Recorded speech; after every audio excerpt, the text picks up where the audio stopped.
बोलो सतगुरुदेव की जय। बंदी छोड़ कबीर परमेश्वर जी की जय। बंदी छोड़ गरीबदास जी महाराज की जय। स्वामी रामदेवानंद जी गुरु महाराज की जय। सर्व संतों की जय। सर्व भक्तों की जय। धर्मी पुरुषों की जय। श्री काशी धाम की जय। श्री छुडानी धाम की जय। श्री करोथा धाम की जय। श्री बरवाला धाम की जय। सत साहिब। गरीब नमो नमो सतपुरुष को नमस्कार गुरु की नहीं। सुर नर मुनि जन साधुआ संतों सर्वसदी नहीं। सतगुरु साहेब संत सब डंडो तुम प्रणाम। आगे पीछे मध्य हुए तिनको जा कुर्बान। नराकार निर्विषम काल जाल भयभंजनम निर्लेपम निज निर्गुणम अकल अनुबेशुंधनम सोहम सुरति समाप्तम सकल समाना नीर्तल उज्ज्वल हिरंबर हरदमम बेपरवा अथाह वार पार नहीं मध्यतम। ग्रीब जो सुमरै सिद्ध होई गणनायक गलता न करो अनुग्रह सोई पारस पद परवाना। आदि गणेश मनाऊं गणनायक देवन देवा चरण कमल लो लाऊं आदंत करूं सेवा।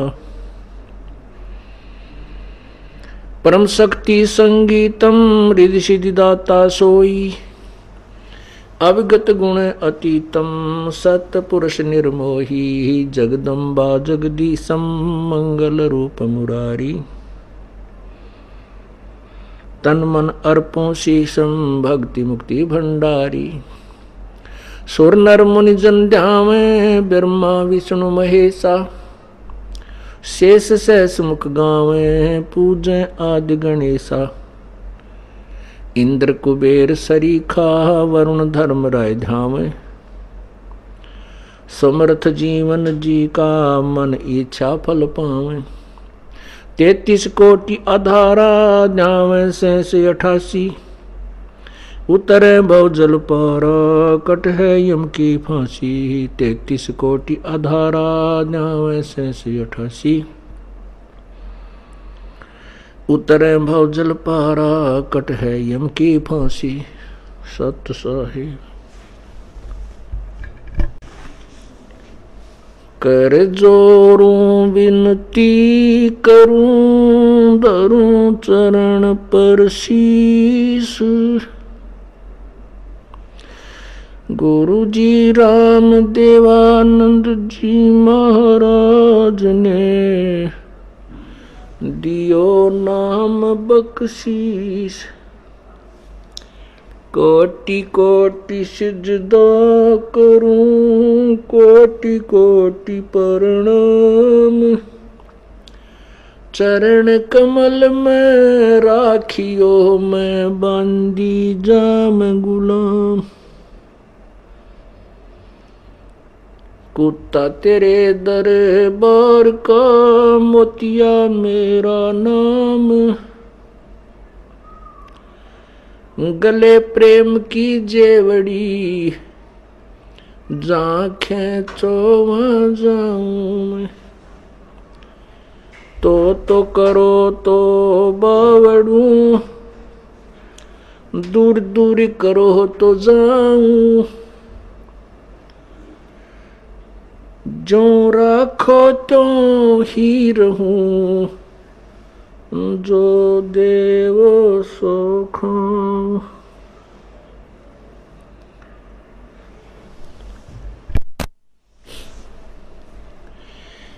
गुरु गोविंद दोनों खड़े किसके लागू पाए। बलिहारी गुरु आपनो जिन गोविंद दियो मिलाए। गुरु बड़े गोविंद से मन में देख विचार, गुरु सुमरे सो पार हैं, हरि सुमरे सो वारी। कबीर हरि के रूठते गुरु की शरण में जाए। कहे कबीर गुरु रूठ गए तो हर ना होत सहाय। सतगुरु के दरबार में मेरी थर थर कांपे दे। ना जानू किसी बात से मारो टूट न जावे ने। कबीर गुरु जी मिलेंगे पूछेंगे कुशलात। आदि अंत की सब कहूँ अपने दिल की बात। जय इब के सतगुरु मिले सब दुख आँखों रोए। चरणों ऊपर शीश धरूं कहूँ जो कहनी हो। कबीर गुरु जी तुम ना भूलियो।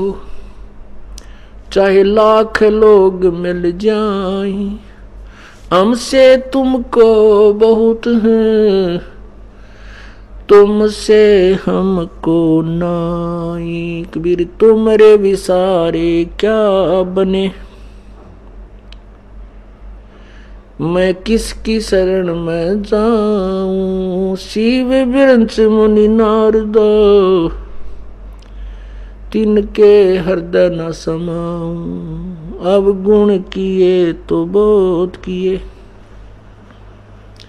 करत न मनी हारे। बावे बंदा बख्श दियो बावे गर्दन उतारे। अब गुण मेरे बाप जी बख्शो गरीब नवाजी। जो मैं पूत कपूत हूँ बोर पिता को लाज। मैं अपराधी जन्म का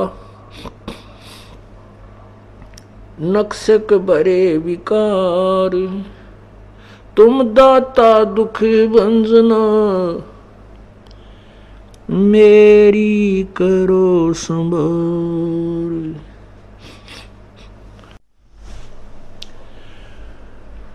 राम नाम रटते रहो राम नाम रटते रहो जब तक घट में प्राण। कब हो तो दीन दयाल के भनक पड़ेगी कान।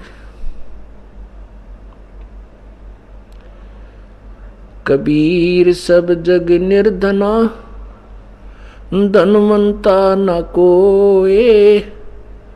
धनवंता सो जानियो जिस पर राम नाम धन होए। वे पृथ्वीपति चकवे गए जिनके चक्र चलंत। रावण सरीखे कौन गिने हैं ऐसे गए अनंत। राम रटत कन्या भली साकट भला न पूत। जैसे छेरी के गल में गलथना जिसमें दूध ना मूत। राम रटत कोढ़ी भलो चू चू पड़े जो चाम। वो सुंदर शरीर किस काम का जा मुख नाही नाम। राम रटित दारिद्र भलो टूटी घर की छान। वो सुंदर महल किस काम के, जहां भक्ति नहीं भगवान।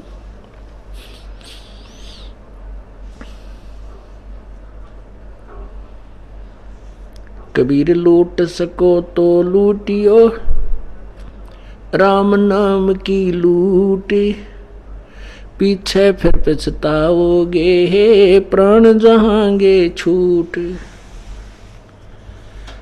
नहीं भरोसा देही का, ये बिनस जावे चन माही।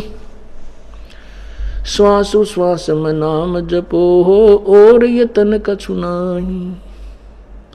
श्वास उश्वास में नाम जपो, व्यर्थ श्वास मत खो। न जाने इसे श्वास को, आवण हो के न हो। राम नाम कड़वा लगे, मीठे लगे दाम। दुविधा में दोनों गए, भाई माया मिली न राम।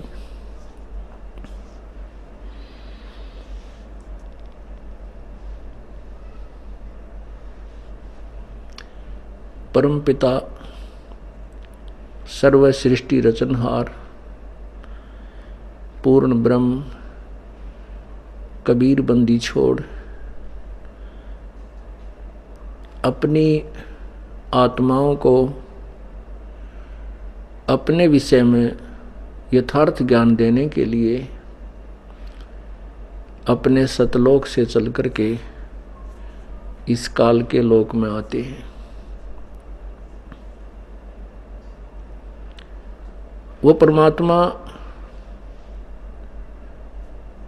हमें वो तत्व ज्ञान सुनाते हैं जो काल के दूतों ने, काल के संदेश वाहक संतों और नकली गुरुओं ने मिथ्या कर चुका डाल रखा होता है, जो मिथ्या कर रखा होता है। तत्व ज्ञान के स्थान पर दंत कथाएं लोकवेद सुना रखी होती हैं और उस लोकवेद दंत कथाओं के ऊपर सर्व मानव समाज बहुत ही दृढ़ता से चिपका हुआ होता है। परमात्मा कहते हैं कबीर ये माया अटपटी, कबीर ये माया अटपटी, सब गट आन अड़ी। किस किस को समझाऊं या कुएं भांग पड़ी। परमात्मा हमें बताते हैं कि इस काल ने इस अपने 21 ब्रह्मांड रूपी कुएं में ये नकली सुख, झूठे सुख, इस भौतिक सुख की रूपी या भांग डाल रखी है और इस भौतिक सुख को ग्रहण करके, प्राप्त करके, इस भांग को पी करके प्रत्येक प्राणी परमात्मा से दूर हो रहा है। वो अपने पिता को, अपने परम पिता को, अपने कुल मालिक को, अपने सृजनहार को भी नहीं पहचान पा रहा। जैसे कोई व्यक्ति नशा किए हुए हो, वो अपने घर को भी नहीं पहचानता, पता नहीं किसके घर में जा बढ़े। और सामने चाहे कोई भी रिस्पेक्टिव व्यक्ति आ रहा है, आदरणीय व्यक्ति आ रहा है, उसका भी सत्कार नहीं करता क्योंकि वो भांग के नशे में है। उसको पता ही नहीं ये सामने कौन आ रहा है। ऐसे ही जिसने इस काल के अज्ञान रूपी ज्ञान को ग्रहण कर रखा है और इस भौतिक सुख की जिसने भांग पी रखी है, वो परमात्मा को नहीं पहचान पाता। परमात्मा ने अपने तत्व ज्ञान रूपी एंटीबायोटिक ये मेडिसिन दी है। एंटीबायोटिक अर्थात इस भांग को उतारने के ये सत्संग रूपी कैप्सूल हैं, सत्संग रूपी वचन जो हैं, ये एंटीबायोटिक दवाइयाँ हैं, औषधि हैं और इनको सुनने से इनका इंजेक्शन कानों के माध्यम से लगता है। इनके बार बार सुनने से ही ये रोग, दीर्घ रोग कटेगा जो अज्ञान रूप है। परमात्मा कहते हैं मेरे भाई, मेरे साधो भाई, मन सब जग भूला पाया। पूरा विश्व ब्रह्मा विष्णु महेश तक किसी को भी यथार्थ ज्ञान नहीं है। पुण्यात्मा, आज से 600 वर्ष पहले जब प्रभु आए थे, परमेश्वर स्वयं आए थे, उस समय जनता शिक्षित थी और शिक्षा केवल कुछ एक ही वर्ग को प्राप्त करने का अधिकार था, जिसको ब्राह्मण कहते हैं। और ब्राह्मण लोग संस्कृत के ज्ञाता होते थे, व्याकरण के ज्ञाता होते थे, लेकिन वो सदग्रंथों से अपरिचित थे। लेकिन हम उन्हें ये जानकर कि ये संस्कृत का ज्ञाता है, संस्कृत में ये आचार्य है, इसलिए ये और हमारे सदग्रंथ जैसे पवित्र चारों वेद, पवित्र श्रीमद् भगवत गीता, पवित्र 18 पुराण आदि आदि आदि जो हमारे सदग्रंथ थे मानव मात्र के, वो सभी संस्कृत लैंग्वेज में ही थे, संस्कृत भाषा में थे। तो हम ये सोचा करते थे कि जो ब्राह्मण लोग हैं, जो ऋषि महर्षि जन हैं, ये संस्कृत के विद्वान हैं, इन्होंने सदग्रंथों को अच्छी तरह पढ़ा हुआ है, ये जो सदग्रंथों के विषय में, वेदों और गीता जी के विषय में बता रहे, ये सत्य है।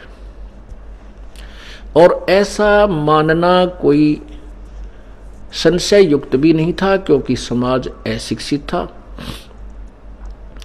और गुरु का एक रोल होता है, गुरु का एक अभिनय होता है, एक अनिवार्य ड्यूटी है गुरु की कि वो सदग्रंथों को पढ़े और फिर जनता को उन्हीं की भाषा में, जिस लैंग्वेज को जनता समझ सकती है, उसमें समझाए।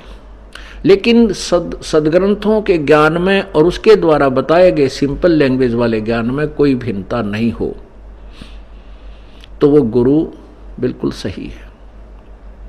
जैसे कोई टीचर, अध्यापक अपने सिलेबस को से अपरिचित हो, अपने सिलेबस से, अपने पाठ्यक्रम के अंदर क्या लिखा है जो वो पढ़ाता, जिस सब्जेक्ट को, उसको नहीं जानता और बच्चों को, विद्यार्थियों को सिलेबस के विपरीत ज्ञान दे रहा है, वो टीचर ठीक नहीं, वो अध्यापक नहीं, वो शत्रु है। वो शत्रु है विद्यार्थियों का। भले ही उसको विद्यार्थी भोले भाले टीचर मानते हैं, सत्कार भी करते हैं, उस गुरु का सम्मान करते हैं, उसके द्वारा बताए गए ज्ञान को सहर्ष स्वीकार कर रहे हैं, क्योंकि गुरु जो बता रहा है, टीचर तो विद्यार्थी को नो ऑब्जेक्शन ही होता है। अब जैसे ये दास टीचर है, आप विद्यार्थी हैं, ये दास गुरु है, आप शिष्य हैं। और यदि मैं, ये दास, अपने सदग्रंथों के विपरीत आपको ज्ञान देता हूं, तो बेशक आप मुझे गुरु मान रहे हैं, पर मैं गुरु नहीं, आपका शत्रु हूं। कोई भी ज्ञान, कोई भी भगवान, कोई भी मजहब, कोई भी धर्म, जो रिलीजन, किसी ना किसी सदग्रंथ पर आधारित है। और उसी के आधार पर उनके गुरुजन, उनके जो मुखिया हैं, उस धर्म के वक्ता हैं, पीर हैं, गुरु कहो, ऋषि कहो, उनको पोप कहो, वो ये कहते हैं कि हम, जैसे पवित्र हिंदू धर्म के जो अनुयायी हैं, उनके जो गुरुजन ब्राह्मण या ऋषि लोग हैं, वो कहते हैं कि जो हम ज्ञान आपको बता रहे हैं, ये पुराणों में लिखा है। पुराण, शिव पुराण में ऐसा है, शिव पुराण में लिखा है, शिव जी अजरो अमर है, मृत्युंजय है, इसके कोई माता पिता नहीं है। विष्णु पुराण में लिखा है कि विष्णु सर्वशक्तिमान है, यही 3 रूप धारण करके सबके पालन पोषण करता है, ये कुल मालिक है, अजरो अमर है, इसका कोई माता पिता नहीं है, सर्वेश्वर है। तो पुण्यात्माओं, तो प्रत्येक व्यक्ति ने उन गुरु ब्राह्मणों के द्वारा दिया गया ये अज्ञान कि ब्रह्मा विष्णु महेश सर्वशक्तिमान है और इनका कोई माता पिता नहीं है, ऐसा पुराणों में लिखा है। तो भोली आत्माओं ने, भोले समाज ने, जो अशिक्षित था, सहर्ष स्वीकार कर लिया। और फिर इसी दंत कथा को लाखों की संख्या में उन अज्ञानी गुरुओं ने जगह जगह ढोल पीट दिया, तो पूरा हिंदू समाज इस अज्ञान के ऊपर आरूढ़ हो चुका है। तो अब परमात्मा ने 600 साल पहले कहा था धर्मदास जी से कि धर्मदास तो लाख दुहाई, ये तत्व ज्ञान कहीं बाहर ना जाए। ये मूल ज्ञान जो मैं तुझे यथार्थ ज्ञान बता रहा हूं, अभी किसी को नहीं बताना। पुण्यात्माओं, क्यों मना किया प्रभु ने? क्योंकि उस समय जनता अशिक्षित थी, और परमेश्वर कबीर जी को, जो ये एक संस्कृत भाषा के ज्ञाता जो ऋषि थे, ये कहते थे कि कबीर अशिक्षित है, इसको अक्षर ज्ञान नहीं है, इसलिए सदग्रंथों से अपरिचित है। ये वेदों और गीता के बारे में जो कुछ कहता है वो व्यर्थ कहता है, पुराणों के बारे में जो कहता है ये झूठ बोलता है। तो इसलिए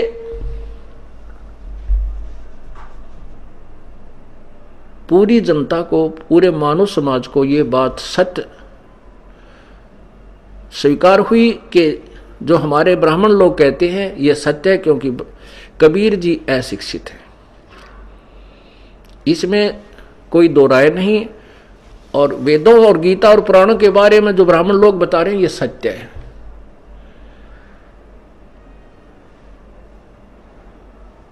पुण्यात्माओं, वही सदग्रंथ हैं, वही पुराण हैं, और वही श्रीमद् भगवत गीता जी है, और वही चारों पवित्र वेद है, जो परमात्मा कबीर परमेश्वर जी ने 600 वर्ष पूर्व अपनी सिंपल लैंग्वेज में, अपनी अमर वाणी में, अपनी कबीर वाणी में, कबीर अपने मुखारविंद से जो उच्चारित उनकी जो सत्य वाणी है, उसमें उस समय ही बता दिया था। क्या बताया था?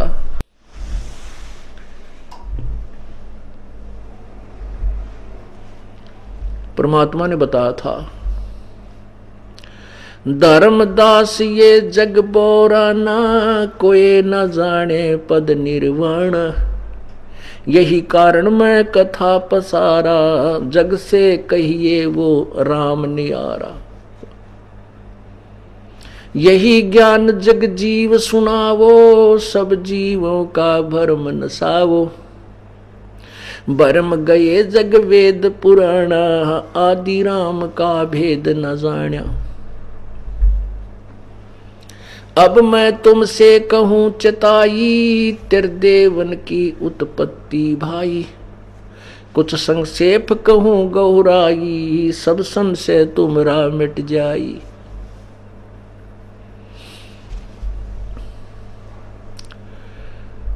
परमात्मा बताते हैं कि धर्मदास 600 वर्ष पहले प्रभु ने बताया था कि मां अष्टंगी पिता निरंजन, ये जमदारुण वंशन अंजन, पहले कीन निरंजन राई, पीछे से माया उपजाई। माया रूप देख अति शोभा, देव निरंजन तन मन लोभा।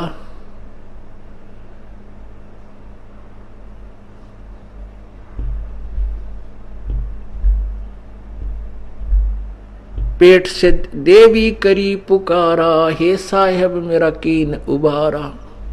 टेर सुनी ता हम आए, अष्टंगी को बंद छुड़वाए।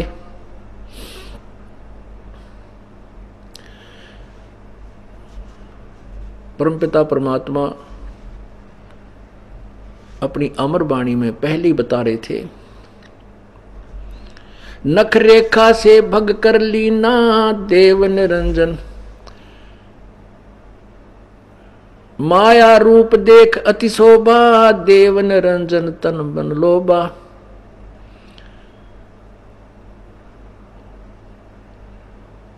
माया से कीन्या भोग विलासा, माया को रही तब आशा।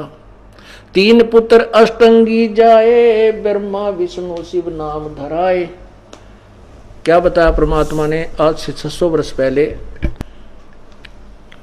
आपको? ये कबीर परमेश्वर द्वारा 600 वर्ष पूर्व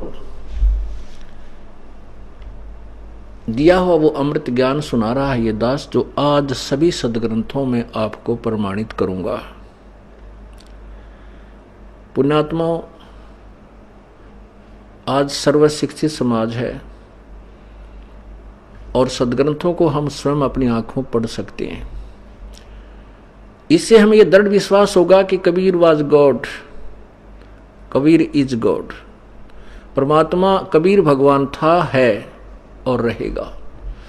क्योंकि वो अशिक्षित कहते हुए, अशिक्षित होते हुए मान लीजिए समाज की दृष्टि, वैसे तो परमात्मा के सामने परमात्मा अशिक्षित नहीं होता, उससे कोई भी लैंग्वेज छुपी नहीं। लैंग्वेज यानी भाषा बोलना ही ज्ञान होता है, लिखने की बात तो बाद में आती है। शुरुआत में प्रारंभ में कोई लेखन कार्य नहीं करता था, सभी अपने जो है ना कंठस्थ ज्ञान रखा करते थे। जैसे दिव्यवेदी कहलाते थे वो ब्राह्मण, वो बुद्धिमान व्यक्ति जो 2 वेदों को कंठस्थ याद रखते थे, लिखते नहीं थे। त्रिवेदी जो 3 वेदों का ऋग्वेद, यजुर्वेद और सामवेद को कंठस्थ याद किया करते थे। चतुर्वेदी वो होते थे और महाविद्वान जो 4 वेदों को कंठस्थ याद रखते थे। तो उस समय लिखने की आवश्यकता मालिक नहीं समझते थे, क्योंकि लिख लिख कर किस किस को देवे, वह सबको मौखिक वही ज्ञान बताते थे। और फिर परमात्मा एक अमर शक्ति है, परमात्मा के अंदर एक अनमोल शक्ति है, उन्होंने इस अपने ज्ञान को अपनी ही शक्ति से लिपिबद्ध कर दिया था। तो ऐसे ही प्रभु ने वो अमर ज्ञान जो सर्व वेदों और पुराणों में, गीता जी में विद्यमान है, वो सुनाया था। उसमें उसी को पढ़कर आपको सुनाता है ये दास। धर्मदास ये जग बोराना, कोई न जाने पद निर्वाण। धर्मदास जी उनके एक परम शिष्य हुए, जो पहले पवित्र हिंदू धर्म में जन्म होने के कारण ब्रह्मा विष्णु महेश के ऊपर अत्यारूढ़ थे और भगवान विष्णु और शिव से अतिरिक्त किसी को भगवान मानने को तैयार नहीं थे। परमेश्वर कबीर जी ने, अर्थात उस पूर्ण परमात्मा ने, अपनी प्यारी आत्मा को बताया कि धर्मदास ये सर्व संसार विचलित है, ये भ्रमित है, बोराना, और कोई ना जाने पद निर्वाणा। निर्वाण माने मोक्ष, मोक्ष मार्ग से कोई भी परिचित नहीं है।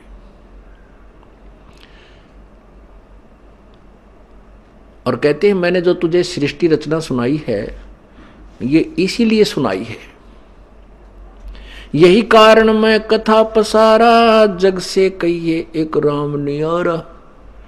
जिन भगवानों को तुम मानते हो, ब्रह्मा विष्णु महेश, राम कृष्ण और इनके 14 अवतार, 24 अवतार, ये 8-9 अवतार, 24 अवतार, ये सभी ये पूर्ण प्रभु नहीं है।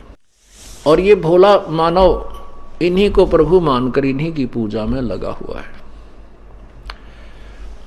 पुण्यात्माओं, आज से 600 वर्ष पहले ये बात किसी को भी स्वीकार्य नहीं होती कि ब्रह्मा विष्णु महेश समर्थ शक्ति नहीं है और ये जन्मते और मृत्यु होती है। इसी कारण से परमात्मा के इस तत्व ज्ञान को, इस यथार्थ ज्ञान को जो सब सदग्रंथों से मेल कर रहा है, 600 वर्ष पहले नहीं स्वीकारा। क्यों नहीं स्वीकारा? क्योंकि वो नकली जो संत थे, जो गुरु थे, वो साथ के साथ उस भोले समाज को भ्रमित कर देते थे कि कबीर जुलाहा, एक छोटी जाति वाला, और ये शिक्षा ग्रहण नहीं कर पाया, इसलिए ऊट पटांग बातें बनाता है, इसकी बातों में मत आना, इसके पास कोई ज्ञान नहीं है। तो भोले समाज ने उन चतुर गुरुओं की बात को स्वीकार लिया और उनका दोष भी नहीं, क्योंकि उन्होंने यही जान रखा था कि जो ब्राह्मण लोग हैं ये संस्कृत के ज्ञाता हैं, ये संस्कृत में ही बोलते हैं, और फिर हमें अपनी अपनी लैंग्वेज, जैसा जिस क्षेत्र का वो रहने वाला है ब्राह्मण, फिर हमें समझा रहे हैं। और कबीर जी अशिक्षित, इसमें कोई शक नहीं, तो इसलिए परमात्मा के समर ज्ञान को जनता को स्वीकार्य नहीं होने दिया।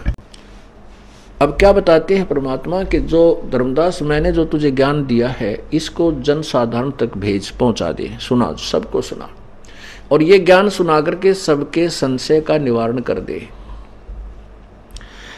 यही कारण मैं कथा पसारा, जग से कहिए एक राम नियारा।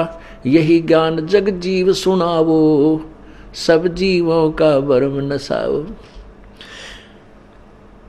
अब मैं तुमसे कहूं चिताई, त्रिदेवन की उत्पत्ति भाई। अब मैं तुमसे कहूं चिताई, त्रिदेवन की उत्पत्ति भाई। कुछ संक्षेप कहूं गौराई, सब संशय तुमरे मिट जाई। भरम गए जग वेद पुराना, आदि राम का भेद न जाना। राम राम सब जगत बखाने, आदि राम को कोई बिरला ही जाने। ज्ञानी सुने सो हृदय लगाई, मूर्ख सुने तो गम ना पाई। परमात्मा कहते धर्मदास, अब मैं तुझे तीनों देवता ब्रह्मा विष्णु महेश की उत्पत्ति सुनाता हूं, और संक्षेप तो मैं तुझे बताऊंगा जिससे तेरा भ्रम नष्ट हो जाएगा।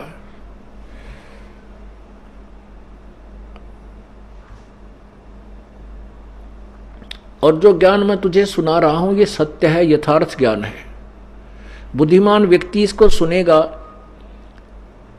और सब प्रमाणों को देखेगा तो हृदय से लगाएगा, स्वीकार करेगा, और मूर्ख सुनेगा तो वो इस तत्व ज्ञान को न समझकर अपना जीवन व्यर्थ करेगा। सत्य को दो प्रकार के व्यक्ति स्वीकार नहीं करते हैं। एक तो अज्ञानी मूढ़, और दूसरे चतुर जो अभिमान के भूखे हैं, जो जिनको अब केवल अपना स्वार्थ ही चाहिए कि तुम्हें तुम्हारे 20, 30, 50 हजार 2000 शिष्य हैं, और कहीं इनको यथार्थ ज्ञान का पता लग गया और ये तुमसे भाग ना जाए और तुम्हारा रोजी रोटी और ये प्रभुता समाप्त हो जाए। ये समाज के शत्रु होते हैं जो भ्रमित करते हैं और अपने अनुयायियों को भी यथार्थता से दूर रखते हैं और स्वयं भी उसको स्वीकार नहीं करते। तो दो प्रकार के व्यक्तियों के बारे में क्या कहा है? चातुर प्राणी चोर है, ये मूढ़ मुग्ध हैं ठोठे। संतों के नहीं काम के, इनको दो गल जोट। चतुर प्राणी जो गुरुपद पर बैठ गए, जिन्हें ज्ञान है नहीं और भोली आत्मा उनका सत्कार करते हैं, उनके चरण धोकर पीते हैं। श्रद्धालु लोग तो उनको भगवान और संत मानकर पूजते हैं, और वो बिल्कुल पशु जूनी के प्राणी हैं जो सत्य को नहीं स्वीकार कर रहे। सामने सदग्रंथ रखे हैं, दास प्रोजेक्टर पर दिखा रहा है, सीडी बनाकर समाज में भेज रहा है, सब सदग्रंथों को सामने पेश कर रहा है कि इसमें कोई भ्रम ना रह जाए कि कोई नकली दिखा रहा हो, और फिर भी नहीं मानते हैं उनके विषय में। और फिर उनके अनुयायी जो आंखों देखकर भी नहीं मान रहे हैं, उसी नकली संत के चिपके हुए हैं, उन दोनों के विषय में प्रभु ने कहा है, चातुर प्राणी चोर हैं, ये मूढ़ मुग्ध हैं ठोठे। संतों के नहीं काम के, इनको दो गल जोट। इतने प्रमाण को देखकर जो नहीं मानता है, प्रभु कहते हैं ये तो दोनों एक कुएं में गिरने जोगे हैं। ये गुरु भी ऐसे और ऐसे शिष्य भी, उनको रहने दो। बुद्धिमान होंगे इस ज्ञान को सुनकर तुरंत छोड़कर उस नकली सांग को और भगवान के चरणों में आ जाएंगे। परमेश्वर कह रहे हैं कि धर्मदास जी, मैं तुझे जो ज्ञान सुनाने जा रहा हूँ, बुद्धिमान व्यक्ति तो इसको सुनकर हृदय से लगाएंगे, गदगद हो जाएंगे और मेरी शरण ग्रहण करेंगे, और मूर्ख सुनेंगे तो वो स्वीकार नहीं करेंगे। तो उनको जाने दो, नहीं, वो हमारे योग्य नहीं है। ज्ञानी सुने सो हृदय लगाई, मूर्ख सुने तो गम नहीं पाई। अब क्या बताने जा रहे हैं? अब मैं तुमसे कहूं चिताई, त्रिदेवन की उत्पत्ति भाई। माँ अष्टंगी पिता निरंजन, ये जम दारुण वंशन अंजन। ब्रह्मा विष्णु महेश की माँ दुर्गा है, शेरा वाली, जिसको अष्टांगी कहते हैं, प्रकृति देवी भी कहते हैं। और इनका पिता ज्योति निरंजन है, जो गीता जी में कहता है मैं काल हूं। पवित्र श्रीमद् भगवत गीता अध्याय नंबर 11 के श्लोक नंबर 32 में कहा कि अर्जुन मैं काल हूं और सबको खाने के लिए अब आया हूं, प्रगट हुआ हूं। और जितने भी ये राजा लोग हैं, तू ना लड़ेगा ना मारेगा तो भी मैं इनको खा जाऊंगा, मैं इसको मार डालूंगा, तू तो निमित्त मात्र है। पुण्यात्माओं, ये भी विचार करना पड़ेगा कि श्री कृष्ण काल नहीं थे। श्री कृष्ण जी ने गीता ज्ञान से पहले कभी अपने आप को काल नहीं कहा और उसके बाद कभी काल नहीं कहा। तो श्री कृष्ण जी के शरीर में ये ज्योति निरंजन अर्थात ये 21 ब्रह्मांड का प्रभु काल ब्रह्म ये प्रवेश कर गया प्रेत की तरह। और जब गीता जी का ज्ञान केवल उसने सारा वही उसी ने बोला। मुख श्री कृष्ण जी का, शरीर श्री कृष्ण जी का था, लेकिन अंदर जो कैसेट चल रही थी वो काल बोल रहा था। वो काल है ब्रह्मा विष्णु महेश का पिता, ज्योति निरंजन भी जिसे कहते हैं। तो परमात्मा बता रहे हैं कि इनकी ब्रह्मा विष्णु महेश की मां तो है ज्योति, ये अष्टंगी दुर्गा जिसकी 8 भुजाएं हैं, और पिता इनका ये ज्योति निरंजन अर्थात काल है। मां अष्टंगी पिता निरंजन, ये जम दारुण वंशन अंजन। ओहो, कहते हैं इस पुण्यात्माओं के लिए ये महा दुखदाई हैं ये काल और दुर्गा।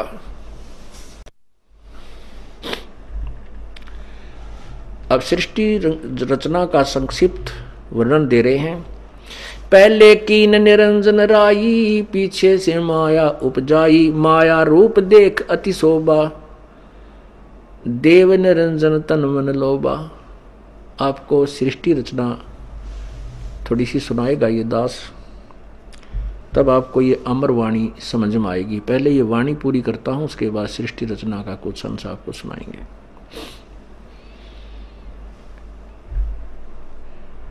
पहले कीन निरंजन राई, पीछे से माया उपजाई। पहले ज्योति निरंजन काल को अंडे से उत्पन्न किया कबीर परमेश्वर ने। उसी के बाद उसी परमेश्वर ने दुर्गा को अपनी वचन शक्ति से एक स्त्री रूप दिया, युवा लड़की का रूप दिया। तो यहाँ ये बताना चाहते हैं कि पहले कीन निरंजन राई, पहले ज्योति निरंजन को उत्पन्न किया और पीछे से माया उपजाई, पीछे से दुर्गा की उत्पत्ति की बाद में।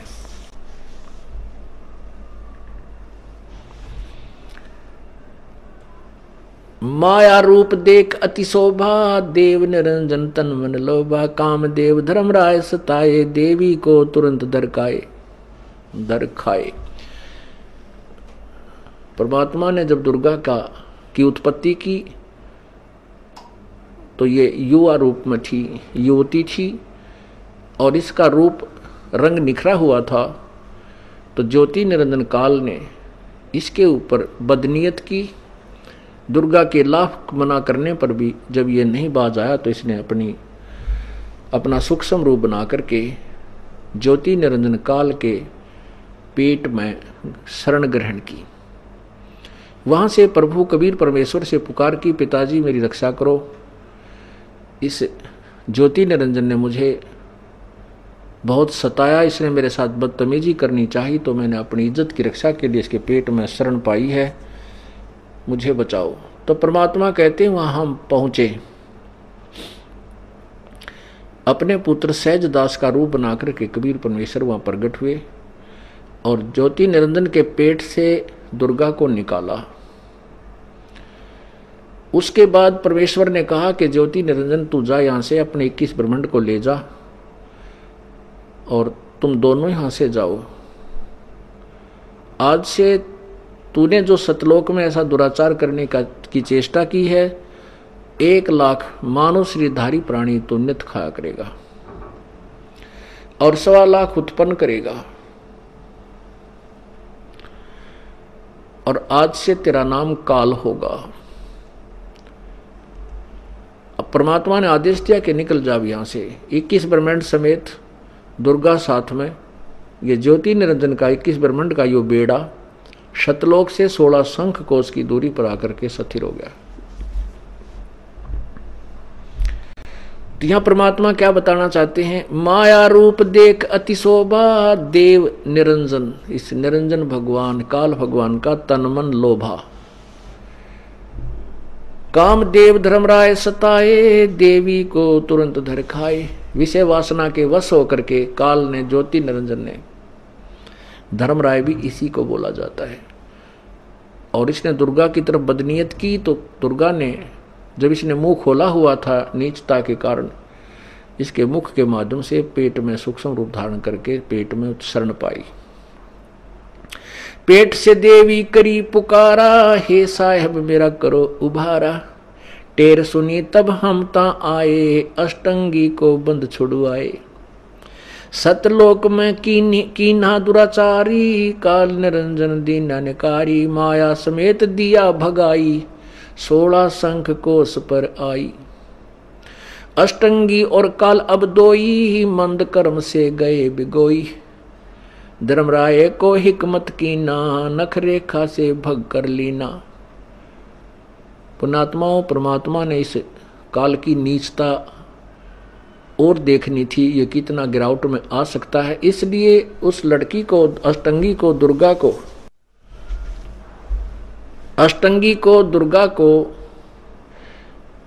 नूरी रूप दिया, नूर का शरीर बनाया और उसका प्रजनन इंद्रिय नहीं लगाई। अब जब ये इतना काम वासनावश हो गया, ये ज्योति निरंजन काल, इसने अपने नाखूनों से प्रजनन इंद्रिय बनाई और दुर्गा के साथ जबरदस्ती शादी की और 3 पुत्र उत्पन्न किए। बड़ा रजगुण युक्त कर दिया, उसका नाम ब्रह्मा रखा। दूसरे को सतगुण युक्त कर दिया, सतोगुण युक्त, उसका नाम विष्णु रखा। और तीसरे को तमोगुण युक्त कर दिया, उसका नाम शंकर शिव रखा। अष्टंगी और काल अब दोई, अष्टंगी और काल अब दोई, मंद कर्म से गए बिगोई। धर्मराय को हिकमत कीना, नख रेखा से भग कर लीना। नाखूनों से धर्मराय की ने भोग विलासा, माया को रही तब आशा। तब दुर्गा गर्भवती हुई।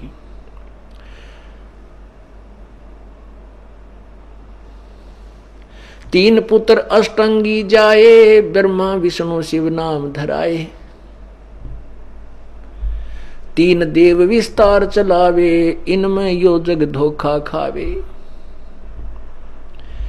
पुरुष गम कोई कैसे कोई पावे, काल निरंजन जग भरमावे। 3 लोक अपने सुत दीन्या, सुन निरंजन बासा कीना। अब परमात्मा ने क्या बताया है कि ज्योति निरंजन अर्थात काल रूपी ब्रह्म और दुर्गा अष्टंगी के संयोग से, पति पत्नी व्यवहार से 3 पुत्रों की उत्पत्ति हुई। 3 पुत्र अष्टंगी जाए, अष्टंगी यानी दुर्गा ने 3 पुत्र उत्पन्न किया, ब्रह्मा विष्णु शिव नाम धराए। और इन 3 देव को, ओए होए, 3 देव, ये काल के जो तीनों पुत्र हैं, रजगुण ब्रह्मा, सतगुण विष्णु, तमगुण शिव जी, यही कहते हैं इस काल के विस्तार को, यहाँ के जो उत्पत्ति, स्थिति और संहार को यही चला रहे हैं। और इन्हीं की पूजा में, इन्हीं को पूर्ण प्रभु मान करके पूरा विश्व धोखा खा रहा है। इनको पूर्ण परमात्मा मान रहे हैं, ये पूर्ण प्रभु नहीं है।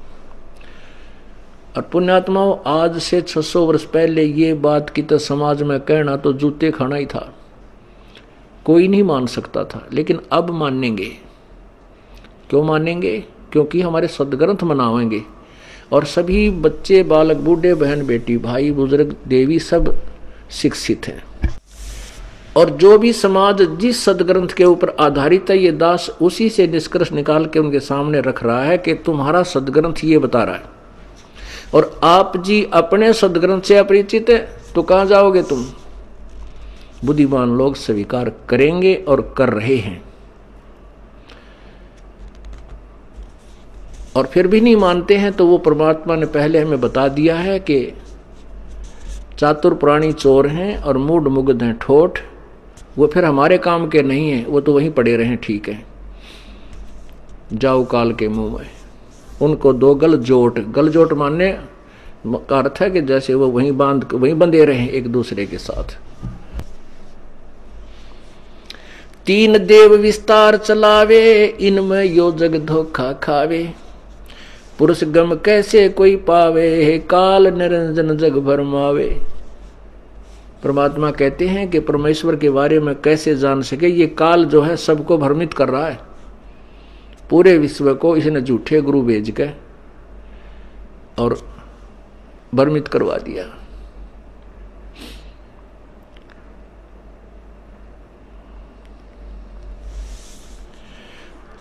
अब क्या बताते हैं कि तीन लोक अपने सुत दीना, सुन निरंजन बासा कीना, सुन निरंजन बासा लीना, अलख निरंजन सुन ठिकाना, ब्रह्मा विष्णु शिव भेद न जाण्या। ओह, क्या बताते हैं प्रभु परमेश्वर कबीर जी के ये काल जो है अपने पुत्रों ब्रह्मा विष्णु महेश को भी भ्रमित रखता है। इनको भी नहीं पता तुम्हारा पिता कौन है और भगवान कैसा है, कहाँ रहता है, कौन प्रभु पूजा के योग्य है। ब्रह्मा विष्णु महेश को भी परमेश्वर के बारे में रति भर भी ज्ञान नहीं है। अब पुण्यात्माओं, ये कुनीन, ये यथार्थ ज्ञान, ये तत्व ज्ञान रूपी कुनीन, ये कड़वी दवाई बुद्धिमान लोग ही खा सकते हैं। बच्चों को अगर मुख में डाल दिया जाए तो तुरंत थूक देते हैं और दूर हट जाते हैं, रोने लग जाते हैं। जबकि इस दीर्घ रोग के काटने की, मलेरिया को दूर करने का यही उपचार है। कुनीन ही खानी पड़ेंगी, ये बेशक कड़वी लगे। और कौन खाते हैं? बुद्धिमान लोग खाते हैं, जिन्होंने पता लग जाता है कि यदि कुनीन नहीं खाएंगे तो हम अपने जीवन से हाथ धो बैठेंगे।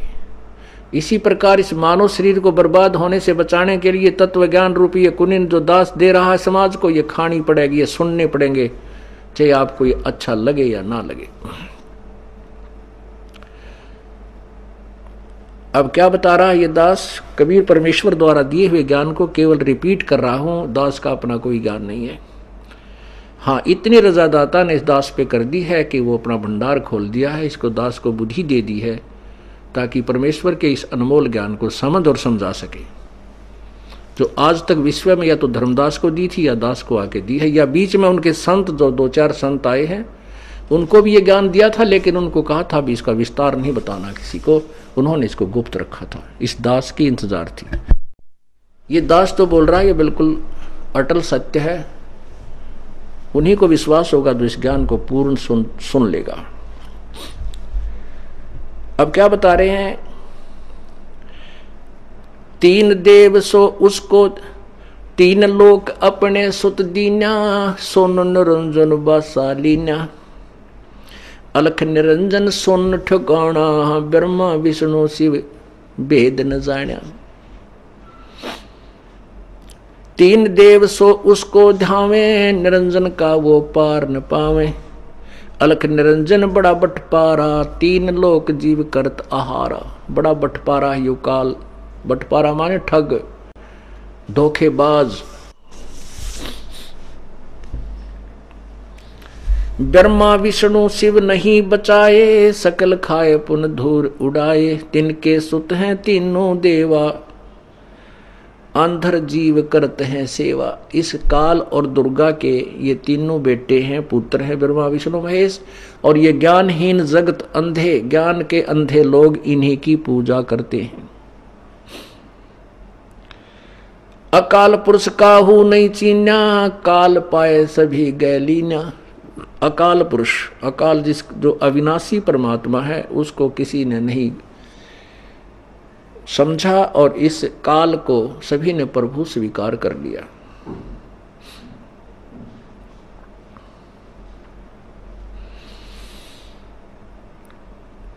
ब्रह्म काल जगत सब जाने, आदि ब्रह्म को ना पहचाने। तीन देव और अवतारा, ताको भज सकल संसारा। परमात्मा कहते हैं कि काल, ब्रह्म काल को सब जग जाने। वेदों के आधार से ब्रह्म को ही सभी ऋषिजन महर्षिजन पूर्ण परमात्मा मानकर उसकी साधना करते और करवाते रहे। आदि ब्रह्म को कोई न जाने। कौन आदि ब्रह्म? गीता जी अध्याय नंबर 7 के श्लोक नंबर 29 में कहा है कि अर्जुन, अब गीता ज्ञान दाता क्या बता रहा है कि कोई और परमात्मा है, आदि ब्रह्म। क्योंकि गीता ज्ञान दाता ब्रह्म है, ये काल रूपी ब्रह्म इसे कहते हैं। और ये किसी और परमात्मा के विषय में बता रहा है। अब परमेश्वर की इस अमृतवाणी को सिद्ध करने के लिए, सत्य को सत्य स्वीकार्य करवाने के लिए अब आपको ढेर सारे प्रमाण देने पड़ेंगे, और उन सदग्रंथों के देने पड़ेंगे जो पूरा विश्व मानता है कि ये अनमोल शास्त्र है। जैसे श्रीमद् भगवत गीता जी, पवित्र श्रीमद् भगवत गीता जी, पवित्र चारों वेद, पवित्र 18 पुराण, महाभारत, पवित्र कबीर सागर, कबीर वाणी, और पवित्र बाइबल, पवित्र श्री गुरु ग्रंथ साहिब और पवित्र कुरान शरीफ, इन सदग्रंथों के ऊपर पूर्ण विश्व आधारित है जो धार्मिक व्यक्ति हैं। और प्रत्येक अनुयायी को अपने सदग्रंथ के विषय में बिल्कुल ज्ञान नहीं। न तो कबीर पंथियों को कबीर सागर के विषय में ज्ञान है, न ही हिंदू धर्म के जो अनुयायी हैं जो गीता जी और वेदों और पुराणों को अपना यथार्थ सदग्रंथ मानते हैं, उनको भी इसके विषय में क का भी ज्ञान नहीं है। और न ही कुरान शरीफ क्या बताना चाहती है ये मुसलमानों को ज्ञान नहीं है। ऐसे ही पवित्र बाइबल हमें क्या बताता है तो ईसाई लोगों को बिल्कुल ज्ञान नहीं है।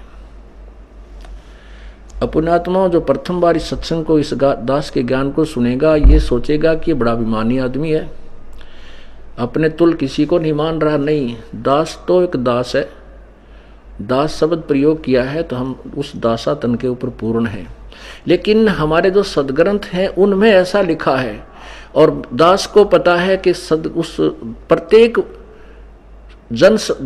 समुदाय में, प्रत्येक धर्म में क्या वर्तमान में दंत कथा और कैसी भक्ति प्रचलित है, इससे भी दास परिचित है।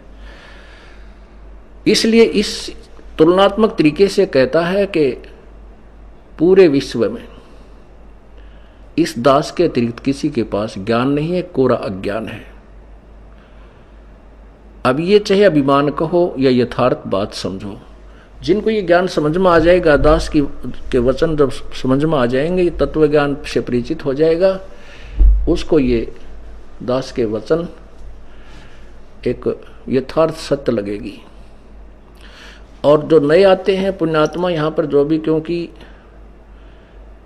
इस तत्व ज्ञान का विस्फोट हो चुका है, हमारे श्रद्धालु जो परिचित हो जाता है इस ज्ञान से, वो एक ऐसा उसके अंदर उमंग उठती है कि ऐसे ज्ञान को क्यों ना अपने भाई को, बहन को, रिश्तेदार को, मित्र को, प्यारे को, राह चलते को क्यों ना बता दूं, ये सब भ्रमित है। इसके परिणाम स्वरूप पूरे विश्व में अपरमात्मा की चर्चा हो चुकी है। क्योंकि परमेश्वर कबीर जी ने 600 वर्ष पहले स्वयं कहा था, धर्मदास, एक समय आएगा कलयुग में जो बीच वाला समय होगा, बीचली पीढ़ी जिसे कहते हैं, उस समय पूरे विश्व पर मेरा ही ज्ञान होगा और पूरा विश्व का कल्याण होगा। ये माया की दौड़ खत्म हो जाएगी जो आज आग लगी हुई है। ना भाई को भाई देखकर प्रसन्न है, ना बाण भाई का प्यार, ना माता पिता में श्रद्धा, क्योंकि एक माया ही उद्देश्य बन गया। चाहे हुक्कंड क्रूख किसी तरीके से, चाहे जुल्म से, चाहे 2 नंबर से, किसी प्रकार केवल माया ही की तरफ ये इंसान दौड़ चुका है। ये जो दौड़ है, ये आग है, ये समाप्त होगी और पूरा विश्व किसी को ना लूटेगा, केवल लुटा करेगा, यानी स्वयं दान धर्म करके ऐसाओं की सहायता किया करेगा और अपना मोक्ष कराएगा। वही दास ये बताना चाहता है कि गीता जी अध्याय नंबर 7 के श्लोक नंबर 29 में कहा कि अर्जुन, जो मैं ये ज्ञान तुझे दे रहा हूं श्रीमद् भगवद गीता के अंदर, इस आधार पर जो आधारित होकर उस तत्वदर्शी संत की तलाश कर लेगा, उस तत्वदर्शी संत के द्वारा बताए गए इस तत्व ज्ञान के आधार से उसको ज्ञान हो जाएगा, फिर वो तत्ब्रह्म को जानकर, तत्ब्रह्म यानी उस परमात्मा को, और अखिल यानी पूरे आध्यात्मिक ज्ञान को समझकर उसके पश्चात वो संसार में किसी भी वस्तु की, संसार की किसी भी वस्तु की आस्था नहीं रखेगा, डिमांड नहीं करेगा, कुछ वस्तु नहीं चाहेगा, केवल जन्म और मृत्यु से छूटने का ही प्रयत्न करेगा। श्रीमद् भगवद गीता जी अध्याय नंबर 4 के श्लोक नंबर 32 में 32 से 34 में स्पष्ट किया है कि जो ज्ञान, जो दंत कथा के आधार पर गीता जी अध्याय नंबर 4 के श्लोक 25 से 30 तक विवरण दिया है कि कोई तो ऐसी साधना करता है, कोई ऐसी साधना करता है, कोई देवताओं को पूजता है, कोई अपने केवल प्राणों को, श्वास के द्वारा ही साधना को, कोई किसी प्रकार ये साधना, और उनको वो मोक्ष दायक ही जानकर करते हैं। वो जानते हैं, वो समझते हैं कि जो क्रियाएं, जो साधनाएं मैं कर रहा हूं ये मोक्ष दायक है।